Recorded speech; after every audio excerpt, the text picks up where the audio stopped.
Hello everyone and welcome to the new episode of Ashes to Ashes, and I did not give a proper countdown because I saw what Chris was doing and thought that would be hilarious.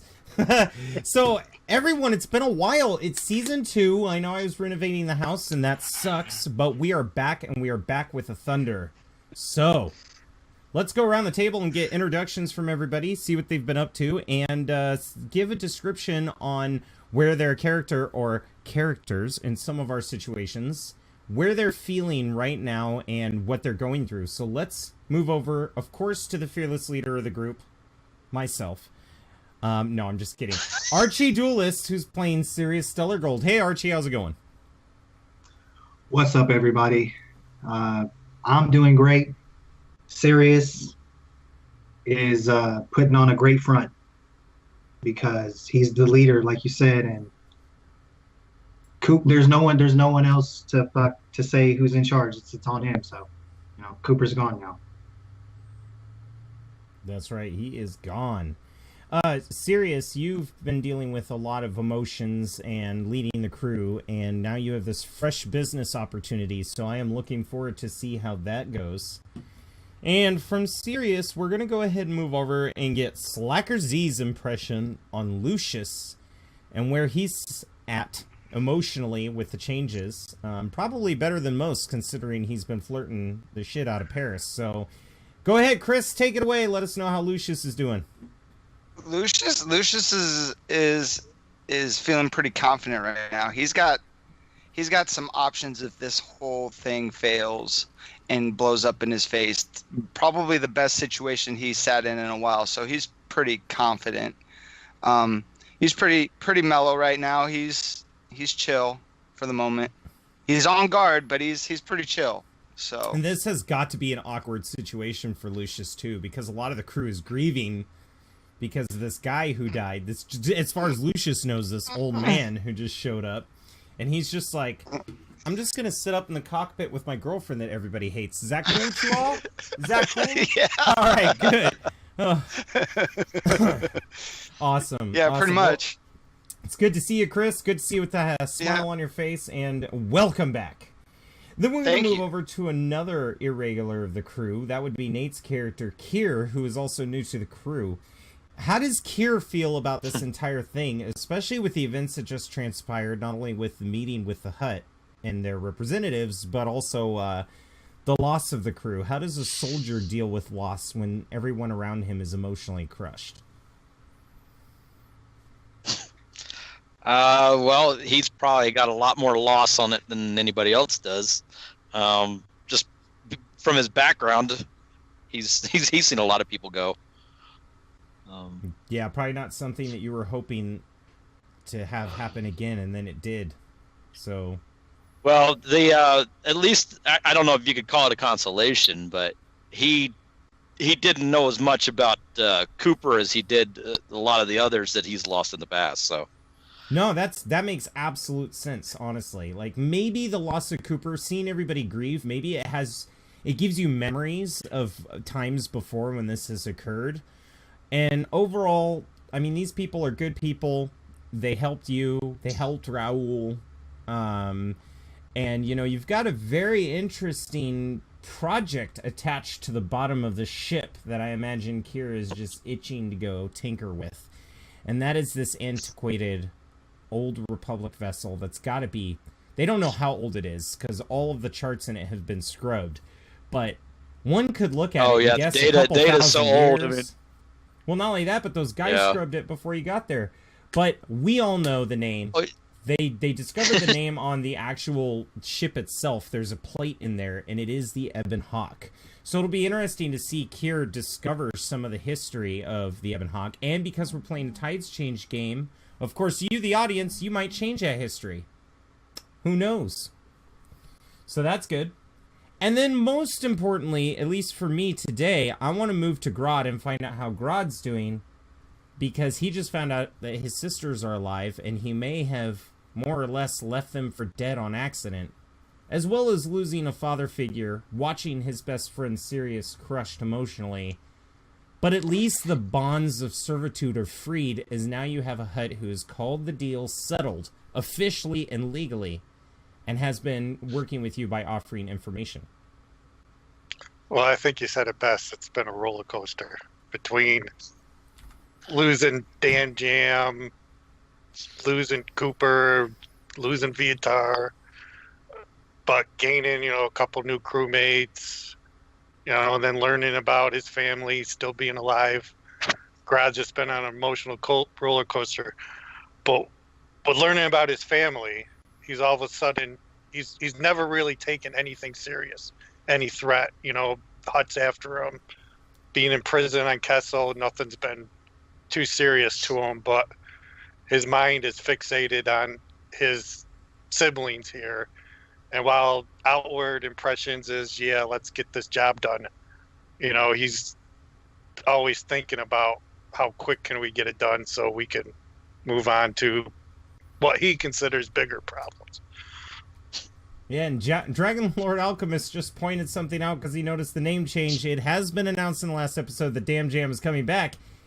And Dragon Lord Alchemist said, Damn Jam is a little jerk murderer. Have to agree. We'll see how Chris earns the hearts of our fans in the future with that. But that being said, let's get into it. Here we are. Go ahead and grab your tokens. And I imagine, Lucius, you are in the cockpit? Or are you in your room? Oh, you're muted, bud. Yeah, he'd probably be either in the cockpit or in his room, just depending on what's going on at that time. So, all right. So let's go ahead and throw him in the cockpit. That's on deck 2. Okay. See if you still have control your token. If not, I can move it there. Deck 2. Yeah, I'll get it moved. There we go. We'll move him on to deck 2 for you. There you go. Sweet, thank you. And yeah, Kier, you've that's exactly probably the deck that you're on, isn't it? The equipment deck. I see your token on deck 1. Yeah, it's either there or he's down at the very bottom, like trying to slip his way into the Evan Hawk to fiddle with it. Okay, well then we'll pop you on the cargo lift for now. And let's go to our battle scene just so that everybody can see what we're talking about. So we've got this multi-layered ship here. This is a Gazanti class cruiser. And on the first deck, we've got Kier sitting down here. This cargo lift is attached to the ship below. Because it is attached from the underneath side. Oh, no, that's right. You're in the fighter access chute. We've decided that it's mounted on the bottom where the fighter access is. And then on deck 2, this is where a lot of the conference rooms are, the meeting rooms, some of the VIP access rooms, the lounge. And we've got Lucius over here in the cockpit. And it looks like Sirius is up there as well. And then on the top story, we've got all the living quarters where Grod is. Just to give you guys an idea of where they are in the layout. With that being said, let's go ahead. I'll keep the rolling screen open. And we're just going to go through each other and decide who's going to start first. I need everyone to roll me a cool check. Oh, crap. Remember, that's against no difficulty. You just snap a cool. And whoever gets the highest score gets to go first. I'm also trying to reacquaint my people with the sheets. Damn, Sirius. You cool as fuck, bro. 3 successes, 2 advantage. I always count 2 advantage as 1 success when it comes to these rolls. And then all we need is Kier's. Bingo! So we'll go Sirius, Kier, Grod, Lucius. Actually, let's move it to Sirius, Lucius, Kier, and Grod, since you guys are in the same area. We'll let you guys go at the same time. Cool. So, Sirius, go ahead and give us an introduction of your character and what he's doing, what he's wearing, and his interactions so far. So you said we're in hyperspace. We've already set our course. Yeah, you guys literally left Coruscant and just pow right into hyperspace. This is maybe an hour or 2 into hyperspace of this 5-day journey to the planet. Okay, an hour or 2 after we entered hyperspace. Yeah. Okay, so I'm in my new gear that I'm trying to break in. I have some heavier clothing. I'm looking pretty stylish. Imagine a mix between Padme, you know how she had that really sexy suit in episode 2? It was like all white and like fancy. Oh, you mean still, like, oh my functional? gosh, we might see combat. I better get this belly showing. Yeah, like let me look super fine. Exactly. Like of course that's what you wear. So Sirius has but a I also belly have shirt. like a really heavy cape, like a cloak. Like it looks more like a jacket, but it's kind of long. It's not exactly a duster, but it's kind of a cape. But like I wouldn't call it a cape because I just wouldn't call it that. But it's basically a cape. And I'm coming up to check on everything. I've already, sort of told Damn Jam. It kind of almost sounds like, if I may, the pilot. A mix between Bail Organa and Lando Calrissian. Like you have Bail Lando's Organa. shorter. That's a good description. Yeah. I look like Bail Organa. Yes. Perfect. I couldn't place it because I didn't want to say Lando because I'm not that. I'm not like that smarmy. I'm not but that because really it's that fresh. form fitting, you can see that you're racked. Very put together. You don't look very skinny in it, so you look like one of those nobles that could still rip the ears off of a wampa. So, yeah, you could probably see my frame a little bit better in this getup than my usual robes. Which is actually that's a good point. We had been talking about this in previous episodes. Maybe when you were getting dressed this morning, you noticed that this is the first day that you're starting to return back to your original physique. Because of that stint on Kessel, you lost a lot of body mass, but you've been training hardcore the last few weeks, so this is the first time that you're like, ooh, yeah, back to normal. And I can't wait to see you test those muscles and fail on your rolls like before. That's great. That's what's going to happen, yes. And like I said, I'm just up here to make sure everything is on track, on course. And I'm basically leaving, but that's why I'm here to check on everything. Honestly, you're kind of surprised when you check on some of the astrogation charts. The hyperdrive is purring like a kitten. Whatever Raul did to get this ship back to snuff, and honestly, this is your first time testing it in hyperspace since you guys purchased it. It's purring like a kitten. Everything's green. You have plenty of fuel. You actually might want to stop halfway through to get fuel in case something should happen when you arrive. You have enough fuel to get there, but if you have to hyperspace out again, you are not going to have enough fuel to do so. So you're kind of looking at the fuel tanks realizing, we could get there, but it might be wise to make a pit stop to make sure we have an escape route. Okay, so I'll mention that, or I'll see that, and I'll say, Lucius, these engines are pretty cool. I'll have to mention that to Kira that the upgrades are very, very, very sufficient. Lucius, you and mentioned... then I'll say, but perhaps it would be wise to see where we might be able to stop over for fuel before we get to our destination. Well, yeah, there's not much in heading to this planet. I mean, a couple small stops. We're heading into some unknown territory, a lot of it. So, I mean, there's a couple old Imperial outposts might still have some facilities available, but we want to avoid that at all costs. So I'm not quite sure. We'll have to find something more of a pirate, maybe. Paris shakes her head. No. I think we stand a better chance against an abandoned Imperial station than we do pirates, don't you? Depends on the pirates. Unless the pirates have control of this Imperial station, and then, well, that'll solve one problem. She thinks about it for a moment. True. It's entirely up to the captain. And she looks serious. After being reprimanded by you for lying about her part in Cooper's death and taking the blame of something that she didn't do, she's been very obedient. I'll nod and I'll say, the ultimate destination, of course, will have to be decided, but whatever recommendations you may have, tell them to Travis. I'll have to consult with Grod as well. All right. That's actually where I was right now. Well, I don't know how he's taking the news that we're not heading straight to the huts.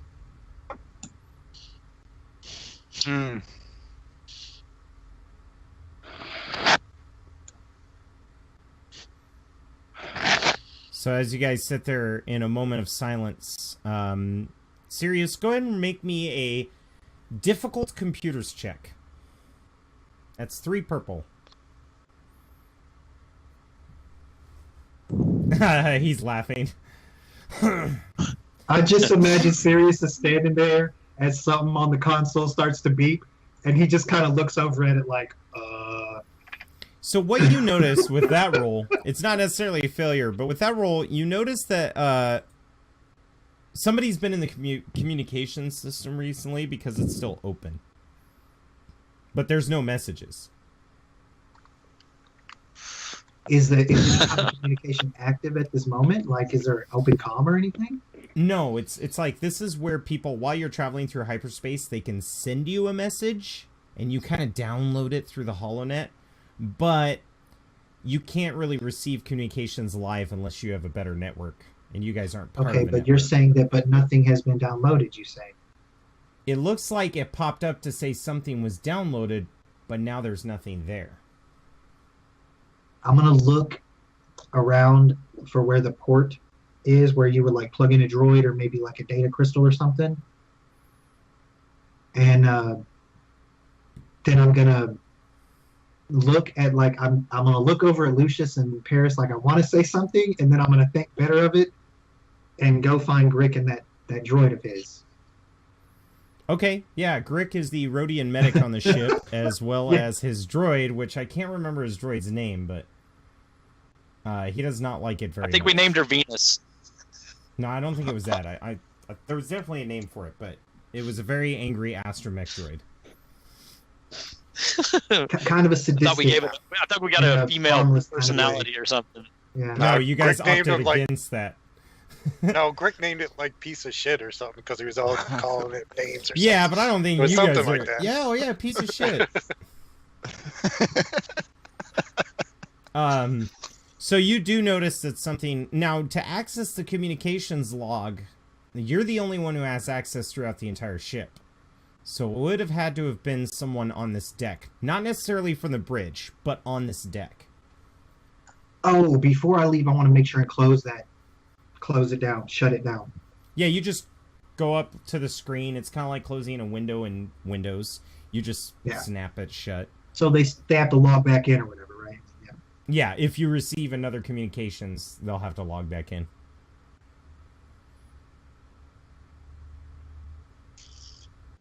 So, where do you want to go now, Sirius? Well, as I'm headed to Grick or do you and that want to droid, talk to Grod? yeah, no, as I'm headed to Grick and that droid, I think, no, I don't want to deal with them. I can just ask Travis, but I want to check on Grod first because I told him that we had already set a course for the opposite direction from where he needed to go, and then I left for him to cool off for these 2 hours, and now I'm going to go back and check on him again because I'm sure he may have settled down from the news that we're not going straight over there. Even though I promised him it was our top priority. So Yeah, like, so I everybody presume knows, he's fairly upset. Yeah. So everybody knows Travis is the Tactical Reconnaissance Assault Virtual Intelligence System that's aboard the ship. They just call it Travis for short. It's a limited AI. It's pretty dumb, but the crew has trusted it a little bit to take some freedoms, and it basically just watches the ship like the computer in Star Trek, but doesn't really interfere too much with the crew. So yeah, let's cut over to Grod then. Grod, you're next in the... Oh, no, I'm sorry, it's Kier. Kier, you're next in the initiative order.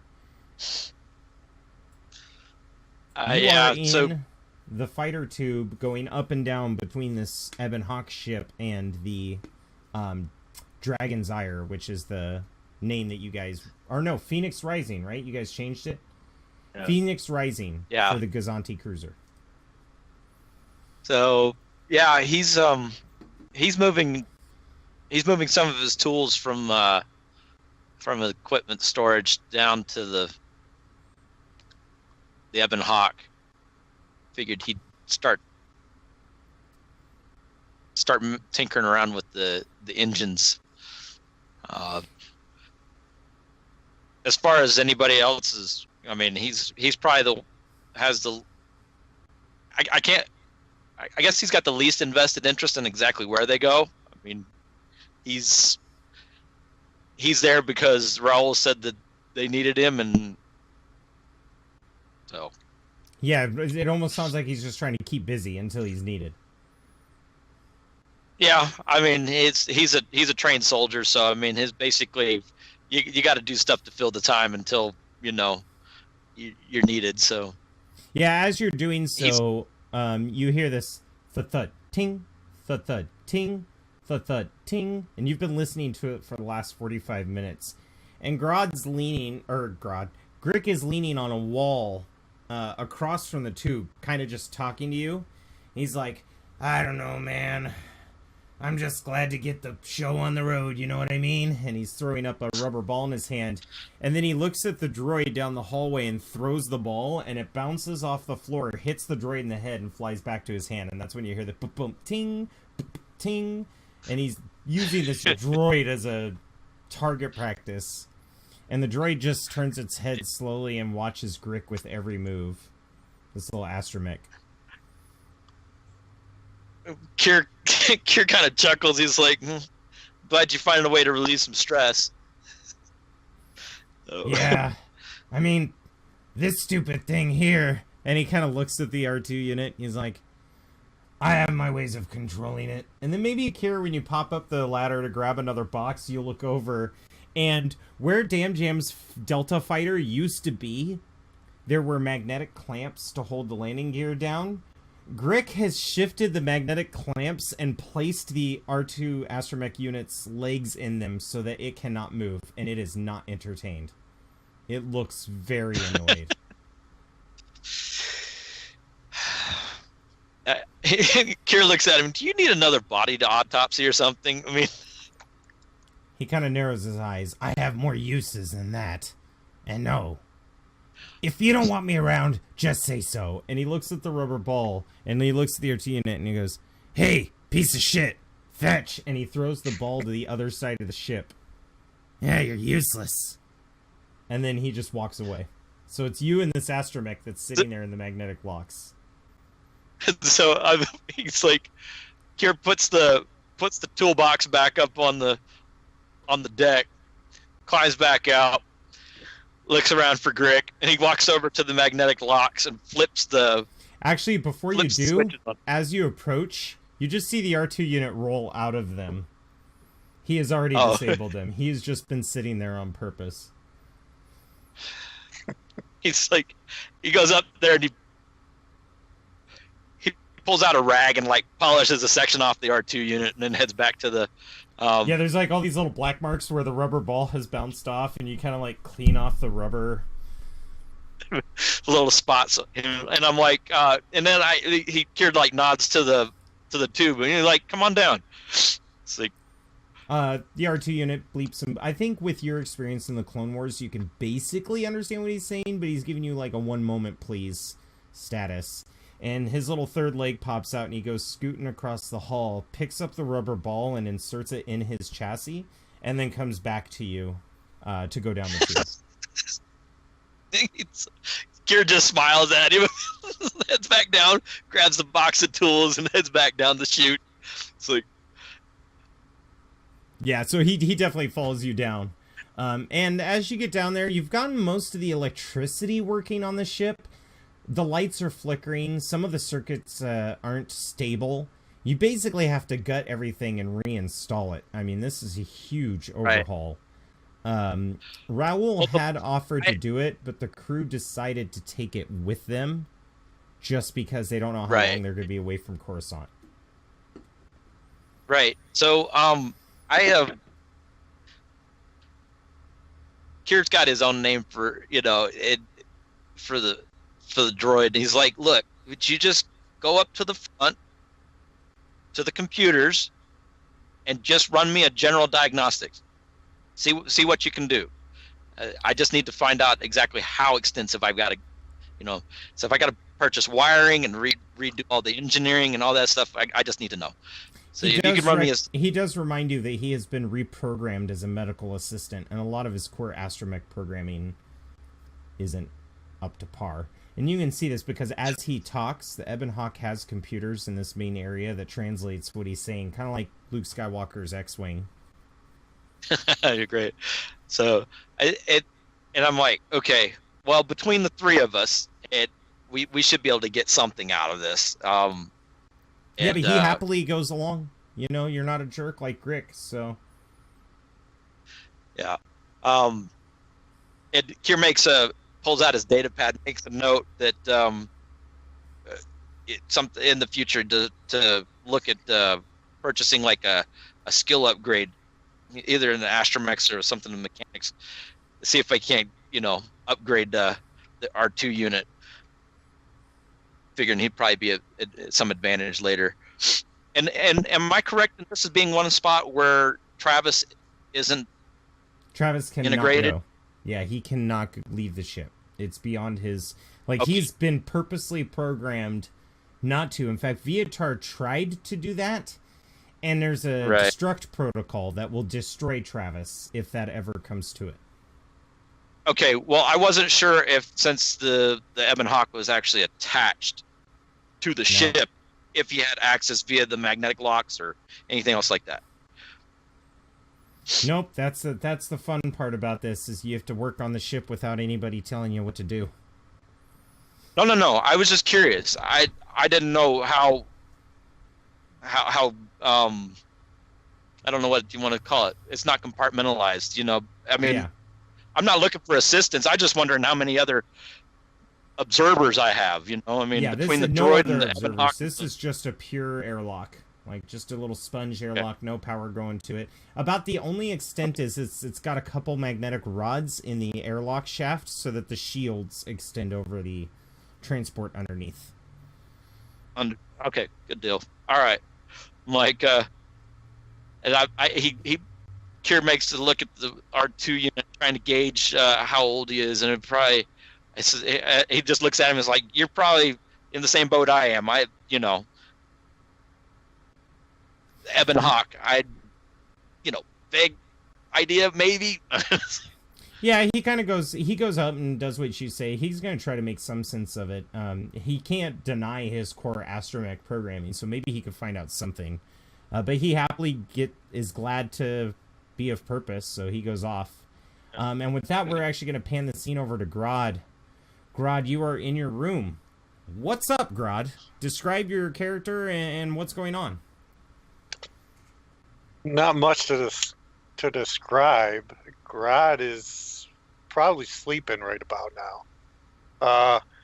If you were to be looking over him on his bunk, you would see that he's clutching a piece of paper, drawings of his family that when he had to escape off Tatooine, a couple days after the fact, he managed to get his hands on some crayons and kind of scribbled his family as best he could. He doesn't have any artistic talent, so it's a bunch of scribbles if you were to look at it, but just so he could remember his family, because he wasn't sure if he was going to see him tomorrow or 20 years down the road. So you'd see him clutching that, and you'd see him also clutching Cooper's cane. But Yes. he's like fetal position, just sleeping. Or maybe laid on his back sleeping. Yeah, and Sirius, I see you're on the same deck. I assume you're going over to Grod's room? That is the intent, yes. Grod, would you have locked your door? Yeah, probably. So, there is a doorbell of a type. And the door is like... doot. And it kind of works like an intercom. So I would just hear the bell. Yeah, you'd hear the Or bell, would- and then you could hit a button next to your bed and speak to whoever's outside. Well, with the bell, he'd probably sit straight up, kind of like he was startled, like something else like woke him up, and the bell was just, you know how you're dreaming real vividly, and then something happens, a noise, and but it was a noise in your dream, so you don't know if you woke up from the dream or from the noise. Yeah, so you kind of woke up and you're rubbing your eyes and Yep. you're like, oh my gosh, and then Sirius hits it again and it goes, and that's when you hear, oh, the door. Yeah. So I'll say, what? And I open my mouth to speak and no words go out. And usually that never happens to me, so I'm like a little bit surprised by it. The delay is even longer. But I say it's Sirius. And you could tell like it's awkward as hell for Sirius. Yeah. So he'll say, come in. And he'll do whatever. He'll say, open the door. Yeah, you could just say come in and hit a button, and then basically it unlocks it so that he can walk in. Yeah. Yeah, so I come in and I say, I'm sorry if I woke you. You would see Grod was probably like sweating, like he just woke up from like a nightmare. And he'd just like whip his feet out onto the floor and just like grab a drink I of can water. come back later if you need to rest more. It's like, no, that's all right. It's just, I needed a nap. I understand. I wanted to apologize about not going straight to the huts. I know it's important to both of us, but mostly, of course, to you. Well, as much as it means to me, I know it means a lot to you also, and I know as far as priorities with this crew, what has to be done. And I understand completely that we're not heading to the huts. It's hard for me to accept, but I think I'm all right with it. I'm going to walk over to you and I'm going to put my hand on your shoulder, the one that's not holding the drink, and I'm going to say, as quickly as we can get these medical supplies delivered, we will go to the huts. I will hold to my word. And if there's like an extra bottle, I'll grab that shit, because I'm sure there's like one that has like a swallow or something left. I'll grab it and I'll kind of... Actually, if you remember, Grod, even though he's going back to drinking a little bit, he sobered up quite a bit. So there's probably like a 6-pack, as opposed to when we first started this campaign, it was beer bottles all over the room. So he probably has a fresh bottle in the 6-pack. It's not like this has completely annihilated his sobriety.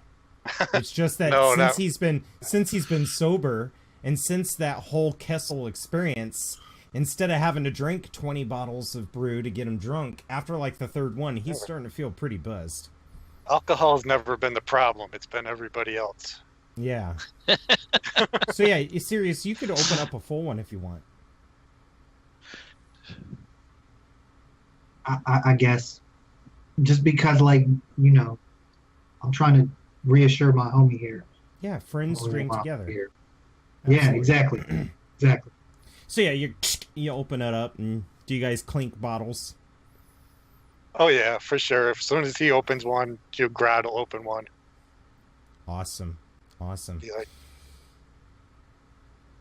And then you guys go to take a swig, and I need everybody in the game to roll something that you would roll. Choose a skill, and I'm going to let you choose, but something happens to the ship. The ship lurches out of hyperspace, and I need you guys to roll a coordination or one of the other skills that you may have. Damn Jam. Lucius gets to do it with 1 difficulty. Here, you get to do it with 3 difficulty, and Sirius and Grod get to do it with 3 difficulty as well. Actually, Grod, you're sitting on a bed, right? no, he'd probably stand up by the time. So 3 difficulty for all of you, grab something him like a coordination check. Can I do discipline? Yes. Anything that Okay. you think would fit your character. If something were to change all of a sudden, you know, how you would regain yourself. That's it, my discipline, baby.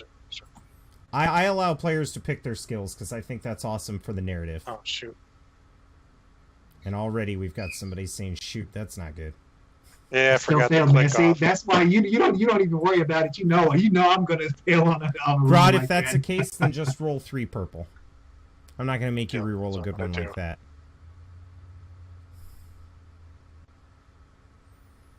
So what is that? It's That is going actually to a be failure. well. Remember, I make 3 advantages count as a success, so it's just a threat.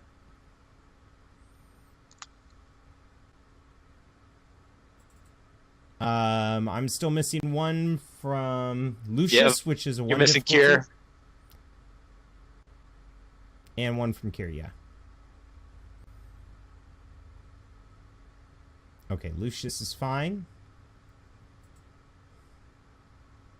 See how that worked. Okay, so not too here's what bad. happens. Yeah. The ship snaps out of hyperspace. Sirius, you fall onto the bed, dropping your drink. Grod, you don't fail or succeed, but the drink spills on you, the one that you're holding. Lucius, you're fine because you're strapped to the seat. And Kier, I think what happens is you're going up the ladder to grab another toolbox, and it lurches and then falls on top of you. Can I catch the drink from spilling with the force? No, because you're focusing your discipline so hard on standing straight, you couldn't even do that. Okay, so You're so like- it spills you're like, and whoa, my face like- is like, oh. You're totally distracted. Maybe Okay. you held it up for a little bit, but then it falls. And Travis states, "Sir, I've pulled us out of hyperspace because it appears that something has wandered in our flight path. It is 10,000 kilometers ahead. I ran it kind of close." Define wander, Travis. It appears to be flying adrift, sir. Not much power. It's a ship of some kind. We would have How flown right big? through it had I not stopped. It appears to be a troop transport on the smaller side. Interesting. It has Imperial verification codes. Life signs? 1. Barely. I'm on the way to the bridge. Yeah, I'll be Have running. Kier meet us Do, there, do, do. please. Yeah, I think Kier's probably already well on his way when that happened. He knows this isn't normal. Immediately, his training's kicking in, and even the astromech. That's the reason why he rolled survival. Yeah, He's the, like, the "Oh, hell." astromech's going over to the belt to be because the ladders have a little mag lift that he can take, like those elderly seats that go up and down stairs. And even So Kier lets the R2 unit go first, and then as he's coming up, he seals the airlocks on both ends, Yeah, so that absolutely. everything's he comes up, and he's like he basically is like before he like pulls all the tools, makes sure all the tools are like in the ebon hawk before he seals it up, because he's like, I don't want anything else falling on me. So yeah. So you get up to the top and you see Grick, and he's balanced himself on a cabinet, and he goes, "Well, hot damn! For once I didn't land on my ass." The astromech looks at him, and a little compartment opens up, and this little tube comes out, and it goes boomf, and shoots the rubber ball at Grick. Smacks him right in the head and sends Grick to the floor. And then the astromech makes this weird keeps a straight chirping face noise. and keeps walking. Like, he walks by, taps the astromech on the head, and heads up to the bridge. Yeah, you guys get to the bridge, and both Lucius and Paris are sitting at consoles trying to do scans on the ship. It's still too far out of sight, and it's a little too far for scanners. You do need to approach it, but it is giving off an Imperial distress beacon, Damn. which means it's old. Well, not too old. Right. I Probably think the Evan wasn't Hawk might be just a tad bit older. Well, no, it's just that it might not have been retrofitted with the new First Order commands. It might be a ship that's not part of that conflict.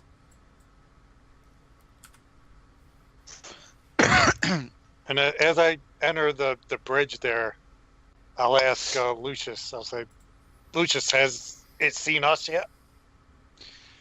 You think that's... I'm not even going to make you roll. You think that's incredibly unlikely. This Gazanti-class cruiser has satellite dishes all over it This troop transport probably has half the sensor range. Yeah, I don't think so. I think we're in good shape for now. I'm gonna slow down our approaching speed to stay back for a bit. Stay out of range. That's when you see that window open up again, Sirius, on that console. You kind of glance over, and it looks like what was happening was you were getting a faint signal in your communications.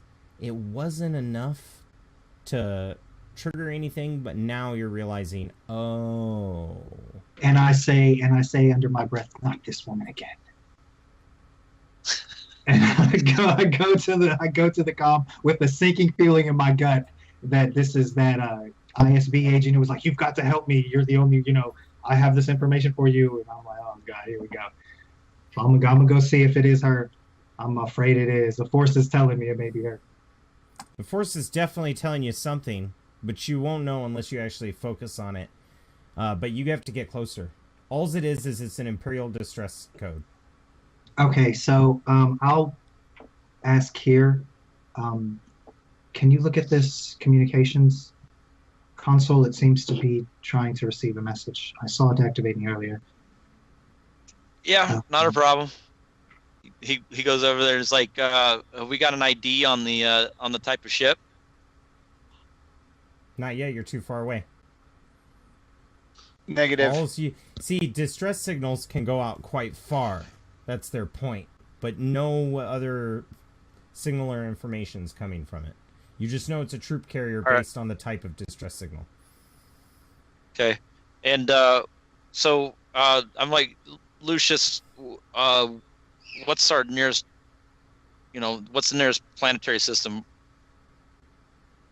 Let me check. It actually, go ahead and roll an astromech at difficulty 2. Okay. That's what I was actually kind of waiting on. And you need me to do a computer's check then? Oh, no, not with that Triumph. No. Fuck no. 2 successes, one of them being a Triumph. I can already tell you, Lucius, that the nearest star system is Coruscant. I mean, you're only 2-3 hours of light speed away. Holy hell. Yeah, we just go back home where we were at, and we're good. That's the closest system right now. But give me a description of the Triumph. I want to hear it.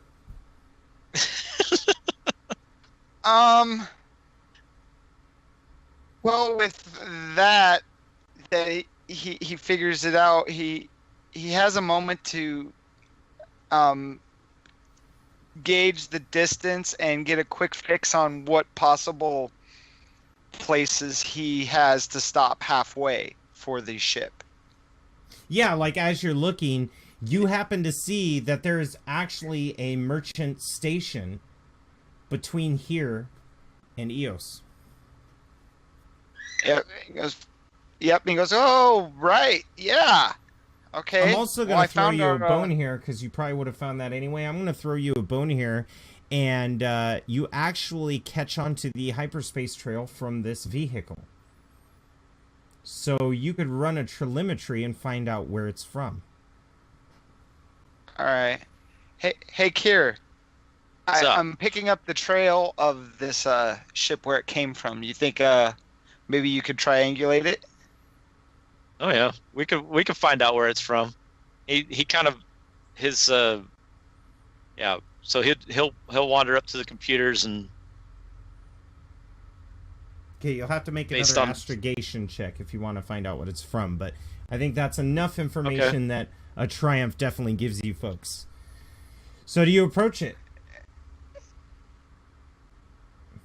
So who needs to make the astrogation check for this? That would you would. Okay.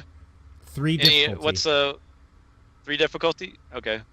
And it's going to take you a while. It's not something that you're instantly going to go, oh, I have this. So. Oh, no. So I'll turn to... Go ahead, brother. I'm sorry. No, you're good. I'm just like, hey, it's going to take me a little bit. I'm going to have to backtrack a few pieces of information and stuff. The only reason why I asked about planetary systems is Kier's like, I've been keeping track of a few other odd engagements in other areas, so I just wasn't sure if this was something that might be related. So Let- nothing to let's just- concern yourself let- about. Let us know when you find out where this could be from. And I'll turn to Grod Now- and I'll say, what do you think the threat could be? I'll say Wow. one life form, but it could be full of droids for all we know. Saying we're not going to really learn much staying out of range. Do you Let's- think Go ahead. it's been long enough that no one's going to hear the signal and come looking? We're kind of out in the middle of nowhere here. They haven't got it yet. Right. Grod, I think you've done pirating and smuggling enough in your past to know that if there's a hyperspace trail, this is recent. So chances are you guys got to get there and shut it up, or just bypass it and hope that the next ship helps.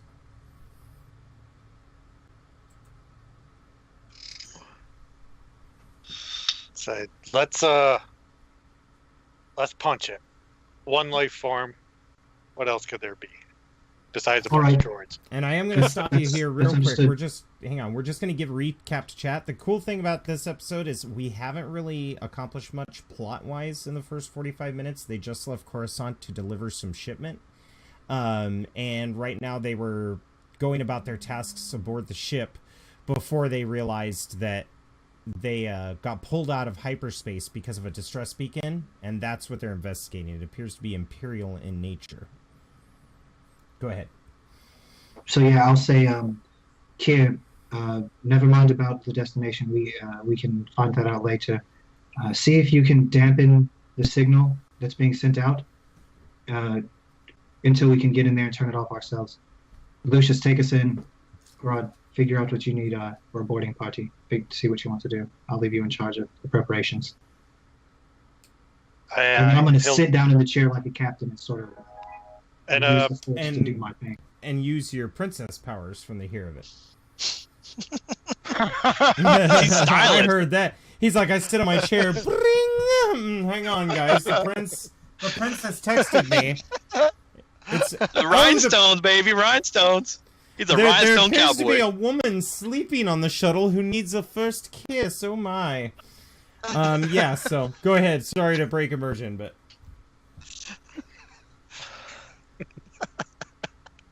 All right. First mate, So Kira, I guess, is going to switch gears, and instead of doing the astrogation, is going to try a computers check and actually try to blanket the signal in a way, at least in the direction from Coruscant, and hopefully we won't have to worry about yeah, it from the other direction. that's pretty. I mean, a distress signal is not exactly encrypted, so it's not hard for you to blanket the signal and shut it up. Okay. So yeah, I'm like, yeah, just give me a couple minutes, and he's over at the computers trying to, like, Travis. we'll be there in need a a little minute. help with this. You have 30 seconds. No, it's all good. Like, Travis, we need to mute that signal. You project this code over to the distress and see if we can't shut it up for a minute. Affirmative. Travis thinks, and when Travis thinks, some of the screens show, a progress bar. He tries to give you an ETA on his current task. And do you guys just fly closer? Grod's gonna leave the cockpit, go get his stuff. As he's leaving the cockpit, he's gonna say, "Kier, when you're done with that, get your stuff ready." And you already noticed that Kier's already. It seems that he never is out of his armor or anything. He's just missing his helmet. So Yeah.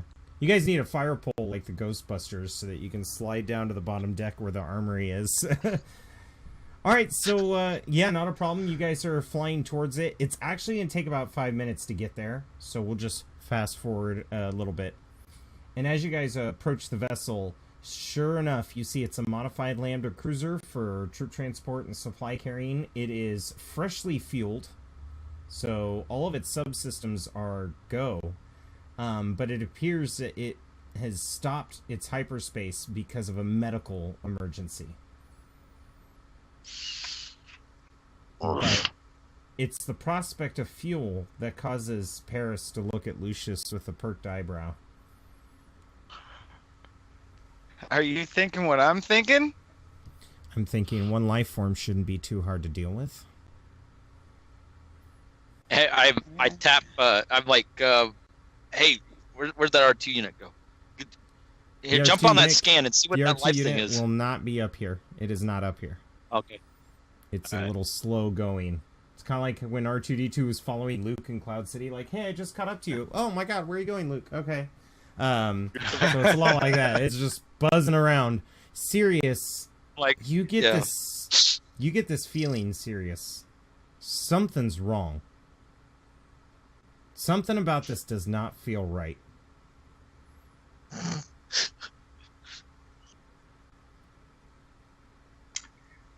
Okay, I'm gonna obligatorily, I guess, if that's a word. I'll say I've got a bad feeling about this. Kier just looks over his shoulder at him. It's like, really? Got nothing else to say about it? Paris kind of elbows Lucius. This is a medical distress signal. Do we have somebody that knows this stuff who could maybe scan it? Look for contaminants or something? Get Griffin up here. I'm gonna try something dumb, I think. And I'm gonna go over to the communication console that I had Kier vacate, and I'm just gonna try to open a comm to them. Yeah, you I'm open trying- a comm. Is that a thing you can do? Am I like tripping? Is that No, is that Star Wars? You could just open up a comms. That's no problem. Okay. It's usually Cool. not video unless they allow That's it. fine. But yeah, That's you fair. get comms and you hear a woman's voice. She sounds young, and she says, "Oh, thank God, thank God." Who is this? This is the frigate, the Phoenix Rising. What is your situation? Well, I'm sorry, but I've gotten a fever and it's just been getting worse. And I really need some help here. What I can't about do the this rest on of my your own. crew? Rest of my crew, I escaped. She says almost like as a matter of fact. Escaped from where? Look, none of this is important right now. I need help. I'll send you all the data that you need.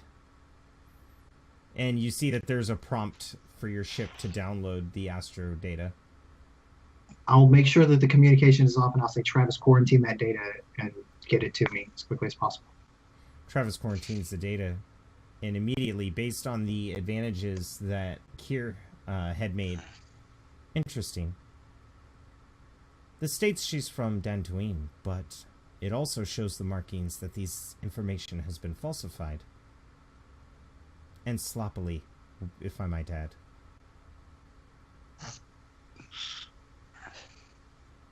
Oh shit! I'm gonna turn and yell, Grick, are you here yet?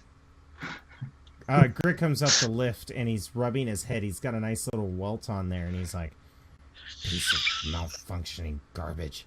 What? As he approaches. Grick, I need you to look at these readings. We've got a medical emergency on this Imperial ship over here. Oh, hey, these are just precursor readings. You're gonna have to get closer to it and do a full bioscan.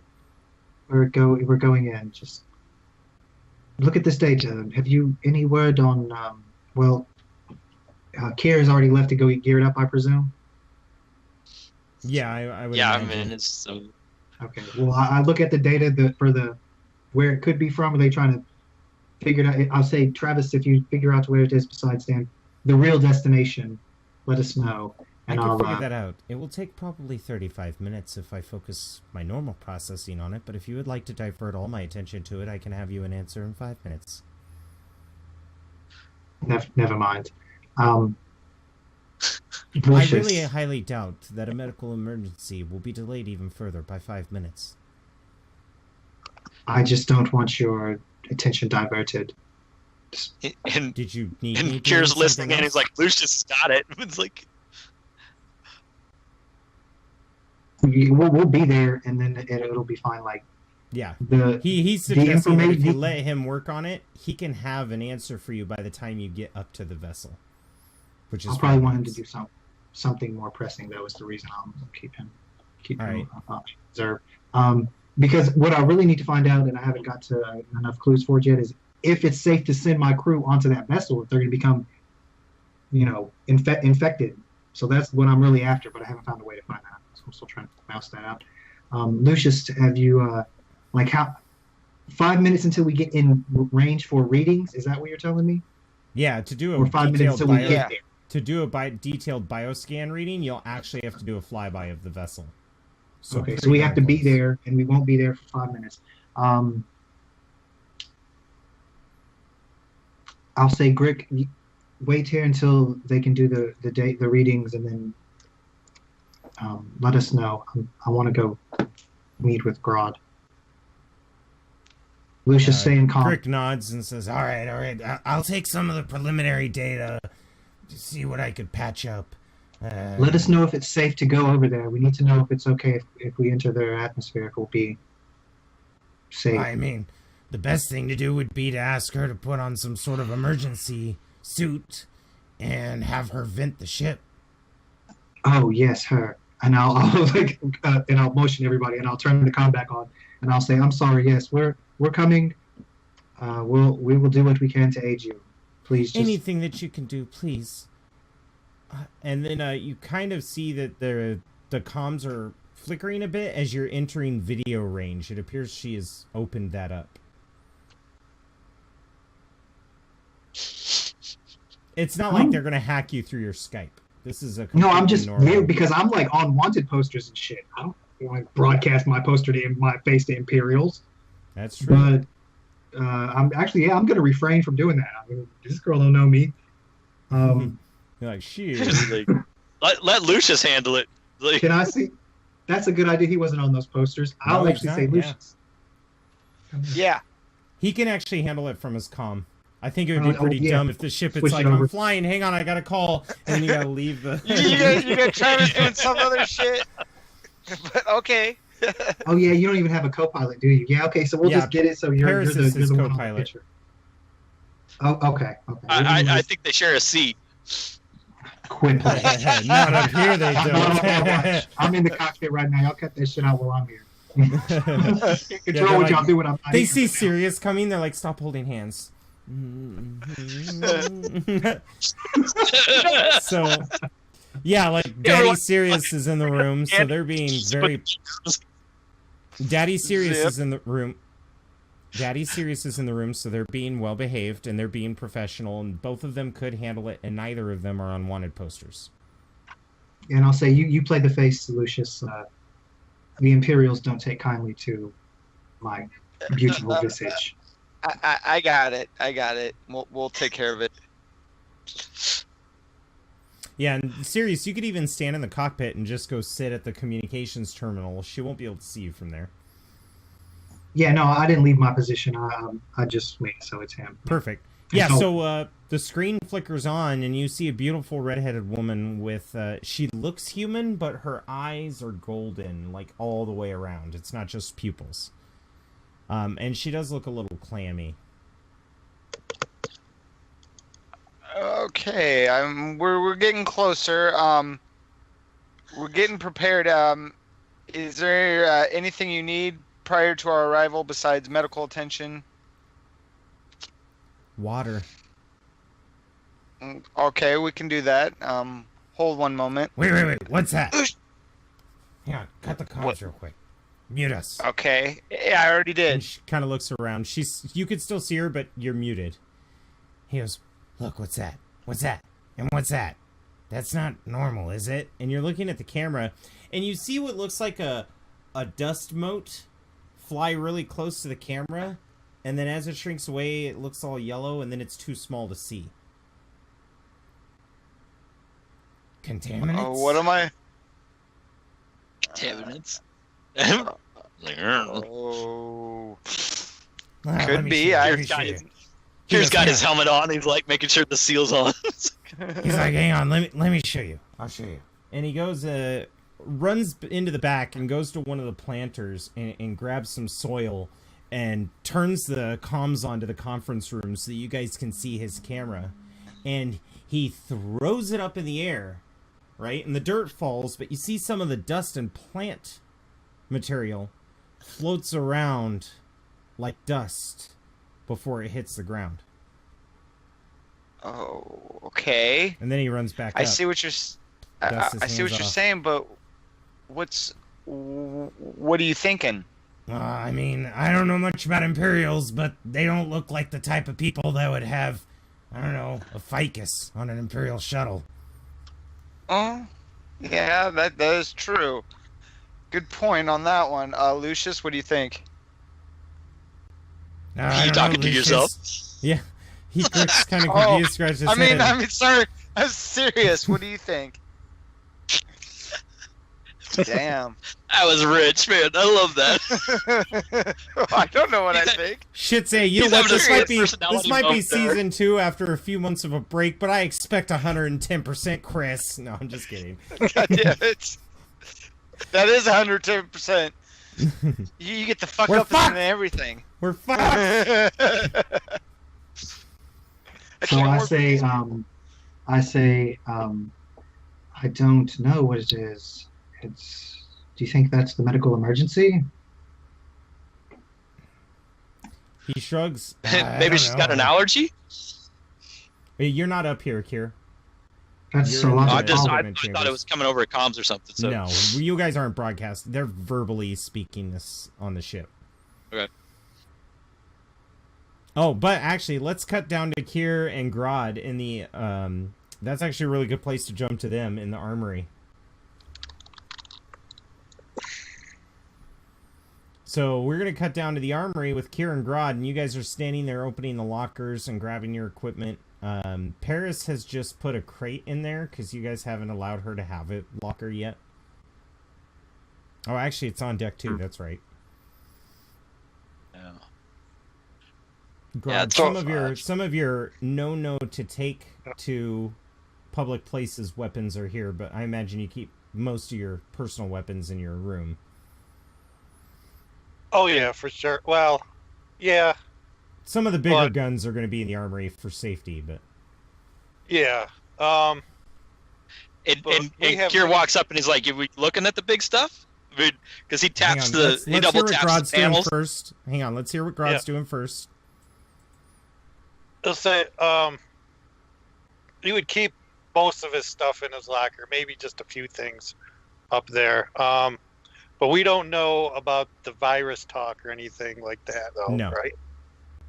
So, I mean, you know she's he would sick. probably look. He'd probably look at the big stuff. If Kier asked him about the big stuff, he'd say, look at him dead in the eye and say, do you want to space yourself with a missed shot? It's like, take what you need. There's one life form on there. And at that, he takes Kier pulls out a rebreather and tosses it to him. That's what you're gonna need. He puts his helmet on, and you hear it seal, and he's like, and he basically turns and walks out of the armory. I'm, heading for the nearest Probably access. Probably for the cockpit for now, because you guys don't know how you're going to approach the ship. You really can't dock with it in traditional means, Right. because you guys have a transport ship underneath, but you could dock with it to the side. Oh, so that would be one thing. He would actually turn and look at Grod and like, we may need to like rappel to it.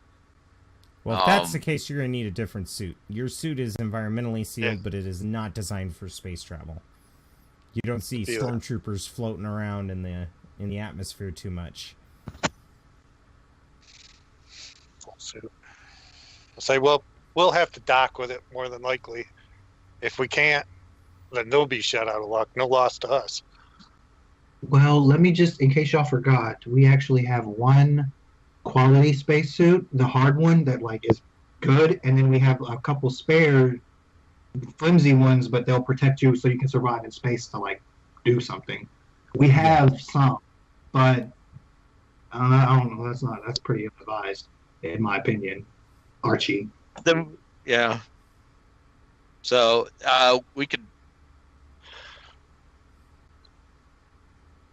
attempt the same means of access when we did, when we and he hates to bring it up, but you know, when we lost the old man over the side of the ship, we can attempt it the same way, kind of back it up to the access. That's true. Access. And not to sound crass, but now you guys have a better understanding on how you can accomplish that because of what happened. It's kind of like when you fall off your bike and you mess yourself up real quick and you're like, okay, don't go full speed over speed bumps. Noted. So, as you're kind of going through the gear, deciding what you need, Sirius, Lucius, and Paris are all up in the cockpit, and Travis is like, not to disobey your orders, Sirius, but I was actually able to efficiently track the destination. The closer we get, it seems like I was able to find out more information. It appears this ship has left Felucia, and that is where we are going to leave off for our break, and we will be back in 15 minutes to start part 2 of this Ashes to Ashes campaign. Until then, you guys will see a Be Right Back screen, and we will be back in 15 minutes. Go ahead and grab yourselves a bio break, some food, some snacks, whatever you need to do, and we'll see you then. Bye-bye!